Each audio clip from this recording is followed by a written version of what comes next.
Hello friends, নতুন ভিডিওতে সকলকে স্বাগত জানাই। তো এই ভিডিওটার মধ্যে অ্যানিমেলের কিছু বক্তব্য নিয়ে কথা বলবো, যেগুলো কিন্তু রীতিমতো এখন সোশ্যাল মিডিয়াতে তোলপাড় হচ্ছে, এবং কিছু কিছু পয়েন্ট আমার মনে হয় নিয়ে আলোচনা করা উচিত।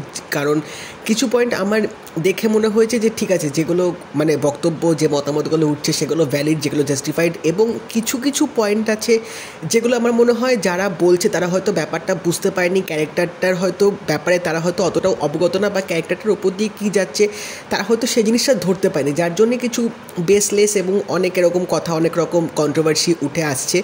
যার মধ্যে যে জিনিসটা নিয়ে আমি আলোচনা করব সেটা হচ্ছে মির্চি অগ্নির কিছু বক্তব্য নিয়ে।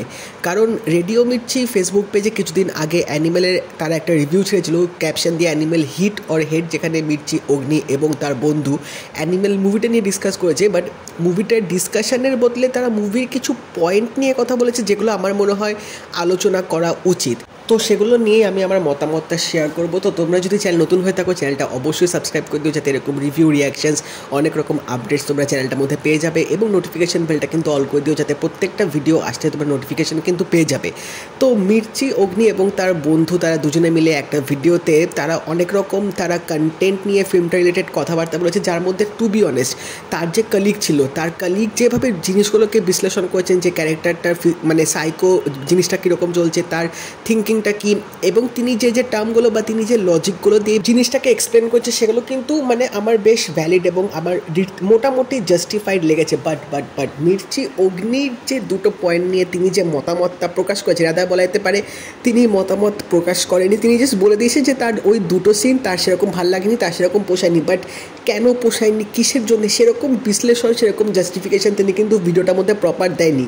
এবার এরকম আলোচনার মধ্যে কেউ যদি কোনো পয়েন্ট, কেউ যদি কোনো টপিক নিয়ে কথা বলে, সেখানে সেটার একটা ফিডব্যাক, একটা তার মতামত অবশ্যই দেওয়া উচিত, নাহলে কিন্তু সেটা কিন্তু সেরকম ভ্যালিড জাস্টিফাইড কিন্তু হয় না। তো আমার এখানেই আপত্তি লেগেছে যে তিনি যখন দুটো পয়েন্ট নিয়ে কথা বলছে, তার দুটো পয়েন্টের যে তিনি কন্টেন্টটা তুলে ধরেছে, সেই কন্টেন্টটা ফিল্মে কখন দেখিয়েছে, তার আগের কীরকম কন্টেন্ট ছিল, তারপরে কীরকম কন্টেন্ট হয়েছে, সেগুলো কিন্তু তিনি ভিডিওটার মধ্যে একদম এক্সপ্লেন করেননি, যেটা কিন্তু আমার মনে হয় দর্শকদেরকে বলা উচিত।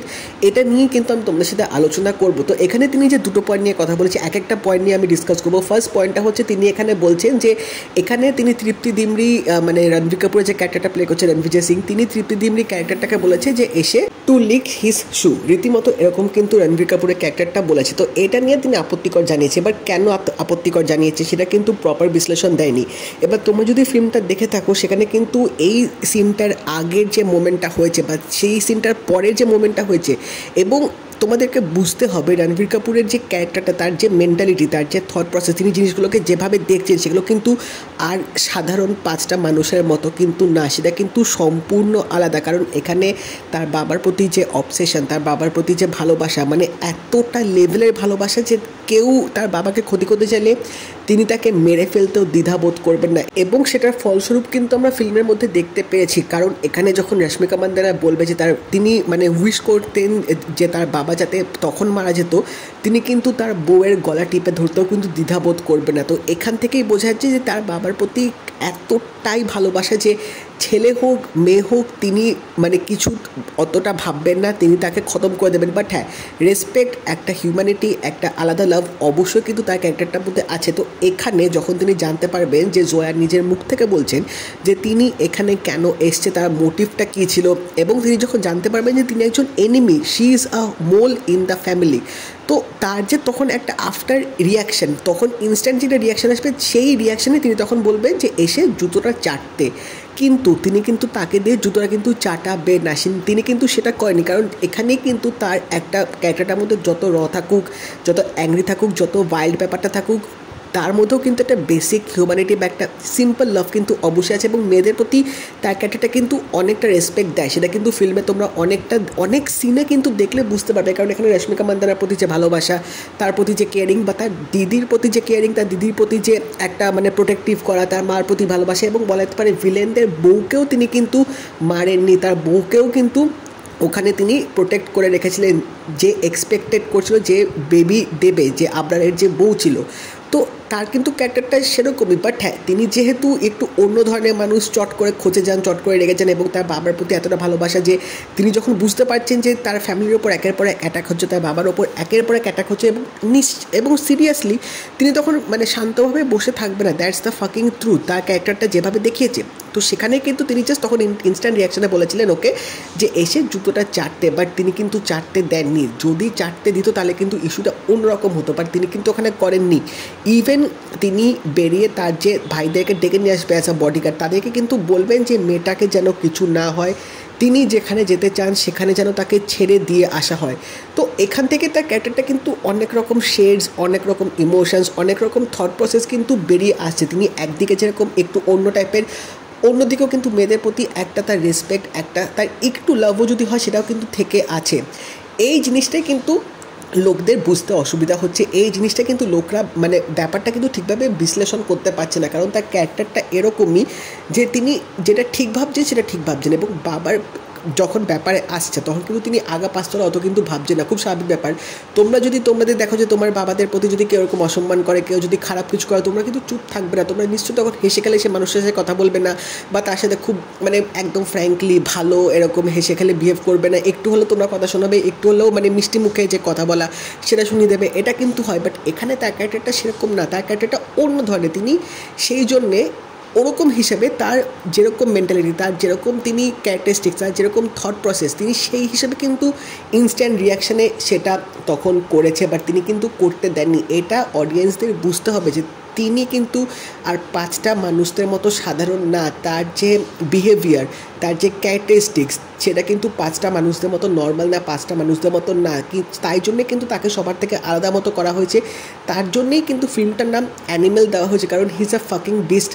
ক্যারেক্টারটা ওরকমই, মানে খুব অ্যাংরি আছে, একদিকে কেয়ারিং আছে, আরেকদিকে পজিটিভনেস আছে, ফ্যামিলিকে বাঁচানোর জন্য he can go to any extent, সেটা তার বাবা হোক বা সেটা তার দিদিও হোক, কারণ তার দিদি যে জামাইবাবু সেও কিন্তু তার বাবার ওপর অ্যাটাক করার চেষ্টা করবে, এবং কিন্তু তিনি তার দিদিকেও বারবার বলবে যে জামাইবাবুকে তিনি পছন্দ করেন না, এবং তিনি কিন্তু তার দিদির প্রতিও যে একটা রেসপেক্ট আছে সেটা কিন্তু আছে অবশ্যই, নাহলে কিন্তু তিনি বলতেন না যে তার বিজনেসে জয়েন করতে, বিজনেসে হাত লাগাতে।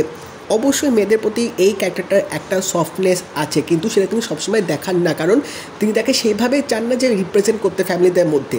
নিজেকে একটা সুপ্রিম, একটা আলফা তিনি মনে করেন, যেটা সন্দীপ রেড্ডি বাংলা প্রত্যেকটা ফিল্মে আমরা দেখতে পাই। বাট এখানে কবির সিং বা অর্জুন রেড্ডির মতো কিন্তু তার ক্যারেক্টারটা না, সেটা কিন্তু সম্পূর্ণ একটা আরও ভায়োলেন্ট, আরও কিন্তু ক্যারেক্টারটাকে করা হয়েছে। তো সেদিক থেকে তোমাদের বুঝতে হবে যে এখানে রণবীর কাপুরের যে ক্যারেক্টারটা ইনস্ট্যান্ট রিয়াকশন ওয়াইজ তিনি যে কাজটা করেছেন, তার যখন মনে হয়েছে তিনি জানতে পারছেন যে এরকম তার বাবাকে ক্ষতি করার জন্য এরকম লোক এসছে, তো সেই রাগের মোমেন্টে তিনি তখন বলেছেন যে জুতোটা চারটি, যেহেতু তার অপোজিটে একটা মেয়ে ছিল, যদি ছেলে হতো ভাই তাহলে কিন্তু তিনি ওখানেই শেষ করে দিতেন, মানে অপোনেন্টকে ওখানে জাস্ট দাঁড়িয়ে থাকতো না, শেষ করে দিতেন। বাট যেহেতু মেয়েদেরকে তিনি রেসপেক্ট করেন, ফিল্মটার মধ্যে যেরকম দেখিয়েছে সেই হিসেবে তার ওটাই কিন্তু ইনস্ট্যান্ট রিয়াকশান ছিল। এটা বুঝতে হবে ব্যাপারটা, জাস্ট সিনটা দেখিয়েছে বলে মানুষরা এত হই হুল্লোড় পড়ে যাচ্ছে, এত মানে চারিদিকে লেখালেখি, প্যারাগ্রাফ, এত ভিডিও, মানে এটাকে নিয়ে এত কথা বলছে, এটা কিন্তু উচিত না। কারণ তোমাদেরকে ক্যারেক্টারটাকে ব্যাপারে আগে বুঝতে হবে যে ক্যারেক্টারটা কীরকম, ফিল্মে তার কীরকম আপব্রিঙ্গিং, তার ফিল্মে কীরকম তার ক্যারেক্টারিস্টিক্স, বিহেভিয়ার,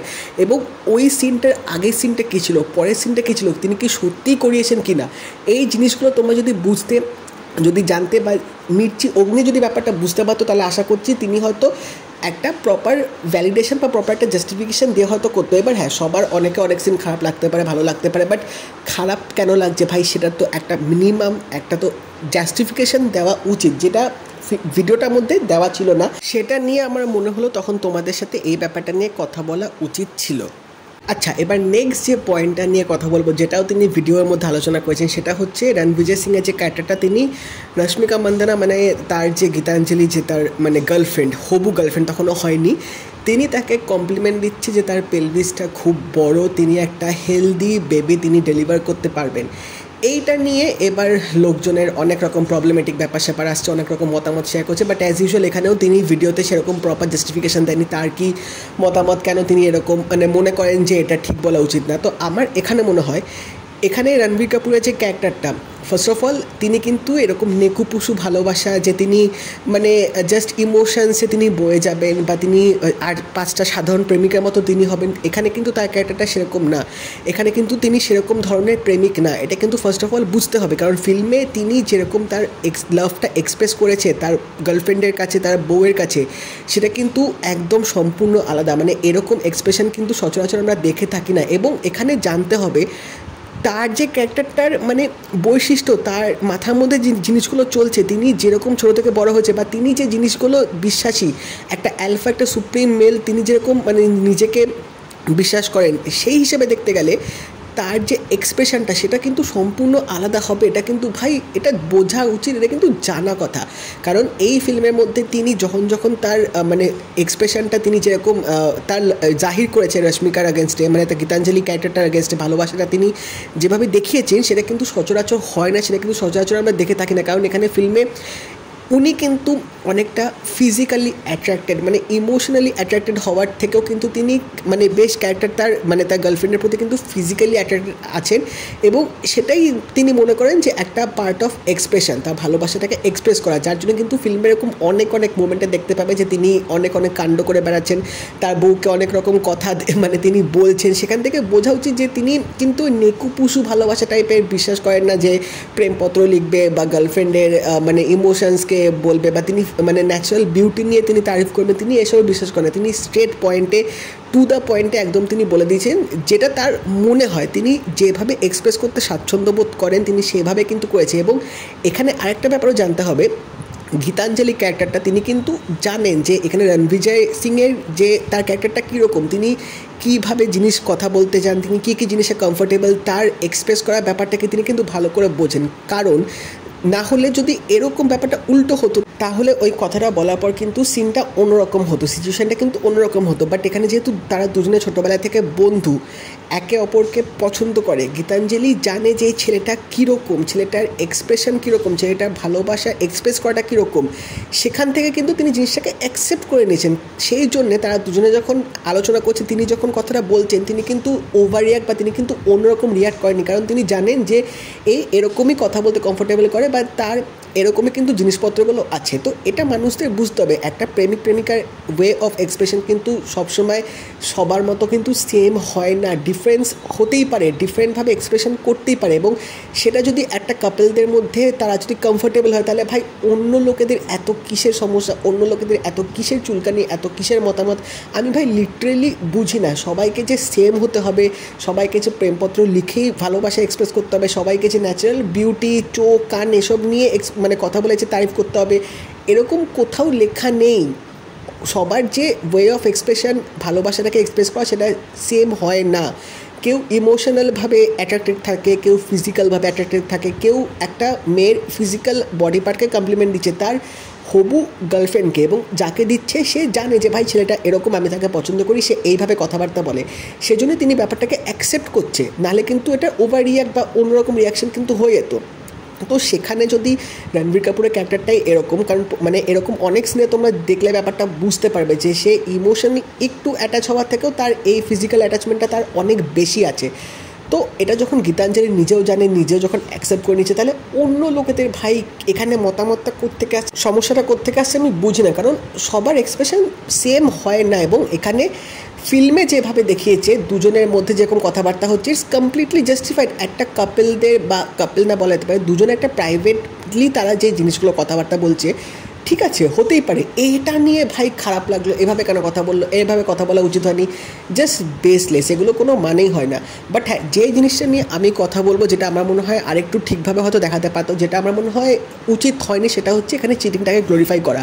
এখানে যখন রণবীর কাপুর জানতে পারছে যে জোয়া ক্যারেক্টারটা এসছে মোল হিসেবে, ডে ওয়ান থেকে তিনি যখন জানতেন, তিনি তার প্রেমে তাকে পড়াচ্ছে ওয়েল অ্যান্ড গুড, ঠিক আছে, কারণ কথা বার করার জন্য হয়তো তিনি তাকে প্রেমের ফাঁদে ফেলছে। বাট সেখানে সেক্সুয়ালি করতে হবে, অ্যাট্রাক্ট হতে হবে, ফিজিক্যাল হতে হবে, ভাই এটা কিন্তু লিটারেলি কোনো মানে ছিল না, এটা কিন্তু তিনি করা উচিত হয়নি। এবং সেটা জাস্টিফিকেশানও দিচ্ছে তার বউকে, এটা একদম ভুল, এইভাবে করাটা একদমই উচিত ছিল না। কারণ তিনি যখন জানতেন যে এরকম একটা ক্যারেক্টার, এরকম একটা এনিমি এসছে এবং তার থেকে কথা বার করতে হবে, তিনি তার প্রেমে ফাঁদে পড়াতেন, ঠিক আছে। বাট একটা একটা লিমিটেশনস তার হয়তো বাধা উচিত ছিল, কারণ তিনি যখন তার বউয়ের প্রতি এতটা অবসেস, বউকে এতটা ভালোবাসে, তো সেখানে তার বোঝা উচিত যে আমার এখানে একটা বর্ডার লাইন আছে, একটা আমার বাউন্ডারি আছে, এর বাইরে আমি যাব না। তো তাকে আমাকে এইভাবে প্রেমে ফেলতে হবে, বাট সেক্সুয়ালি আমি কিছু করব না। বাট এখানে এই জিনিসটাকে দেখে কিন্তু চিটিংটাকে রীতিমতো গ্লোরিফাই করে দিয়েছে। এবং রণবীর কাপুরের এই ক্যারেক্টারটা আরেকটা দিক আমার খারাপ লেগেছে, মানে তিনি তার বউকে বোঝাচ্ছেনও যে তিনি এই কাজটা করেছে তার ফ্যামিলিকে বাঁচানোর জন্য, বাট তিনি তার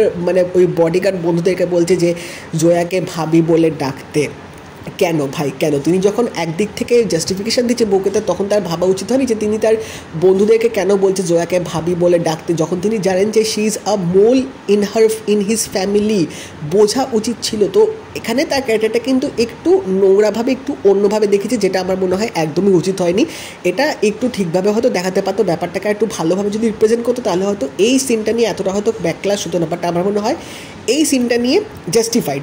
এবার এখানে হচ্ছে কথাটা উঠছে ইনফ্লুয়েন্স লোকজন কতটা হবে। দেখো ভাই, কবির সিং, অর্জুন রেড্ডি দেখেও কিন্তু অডিয়েন্সরা অতটাও ইনফ্লুয়েন্স হয়নি, ছেলেরা কিন্তু অতটাও ওদের মতো হয়ে যায়নি, ওদের মতো মেয়েদেরকে ট্রিটমেন্ট করতো না, বা ওদের মতো হয়তো ভালোবাসা এক্সপ্রেস করতো না। যখন সেই সময় রিলিজ হওয়ার পর যখন কিছু হয়নি, এই সময় অ্যানিমেল রিলিজ হওয়ার পর রণবিজয় সিংয়ের যে ক্যারেক্টারটা, তার যেরকম ক্যারেক্টারিস্টিক্স, তার যেরকম মানে আপব্রিঙ্গিং, থট প্রসেস, সব কিছু, তার যে সাইকোলজি, যে ব্যাপারটা চলছে, সেটা কিন্তু সাধারণ মানুষদের মধ্যে থাকে না। 1% হলেও কিন্তু তার এক্সট্রিম লেভেলে সেরকম কিন্তু থাকবে না। ইনফ্লুয়েন্স হওয়ার ব্যাপারটা কোত্থেকে আসছে? ইনফ্লুয়েন্স এখানে মানুষজন কেন হবে? কারণ তারা এই জিনিসগুলো দেখে অভ্যস্ত না, এগুলো মাথার মধ্যেই আসে না ভাই। একটা সাধারণ মানুষের মাথায় এইসব জিনিস আসবে না। এই ইনফ্লুয়েন্স হওয়া তো দূরের কথা, যারা একটা ফিল্মকে অ্যাজ আ ফিল্ম হিসাবে দেখে, জাস্ট যাবে 3 ঘন্টা এনজয় করবে, জাস্ট দেখে বেরিয়ে আসবে, ভুলে যাবে, ব্যাস কী হচ্ছে না হচ্ছে, অত তিনি ইনফ্লুয়েন্স হবেন না। তো এখানে ইনফ্লুয়েন্স হওয়ার মতো যে এক্সট্রিম লেভেলগুলো দেখিয়েছে, মানুষ ওই এক্সট্রিম লেভেলে গিয়ে ইনফ্লুয়েন্স হতে পারবে না, দ্যাটস কমপ্লিটলি রং। তো এই ফিল্মটা নিয়ে যে এত কথা উঠছে যে মানুষজন ইনফ্লুয়েন্স হয়ে যাবে, একটা রং ইঙ্গিত দিচ্ছে, এটা আমার মনে হয় টু সাম এক্সটেন্ট ভুল। পুরোপুরি ইনফ্লুয়েন্স হয়তো হবে না, বাট হ্যাঁ, যে জিনিসগুলো কিছু কিছু দেখিয়েছে সেগুলো সত্যি খুব ভুল দেখিয়েছে। বাট আমার মনে হয় এরকম ফিল্ম দেখতে যাওয়ার সময় জাস্ট এই লজিকটা নিয়ে দেখতে যাওয়া উচিত যে ভাই আমি ফিল্মটা দেখতে যাচ্ছি, 3 ঘন্টা বসে জাস্ট এনজয় করবো, কী হচ্ছে দেখবো, বেরিয়ে আসবো, ব্যাস। তো এই ছিল আমার মতামত, তোমাদের সাথে শেয়ার করলাম। তোমরা জানিও তোমাদের কি মতামত আছে, এবং যদি এই ভিডিওটা ভালো লাগে থাকে লাইক করে দিও, শেয়ার করে দিও, চ্যানেলটা কিন্তু অবশ্যই সাবস্ক্রাইব করে দেবে, নোটিফিকেশন বেলটা কিন্তু অল করে দিও। তো দেখা হবে পরের ভিডিওতে। Take care.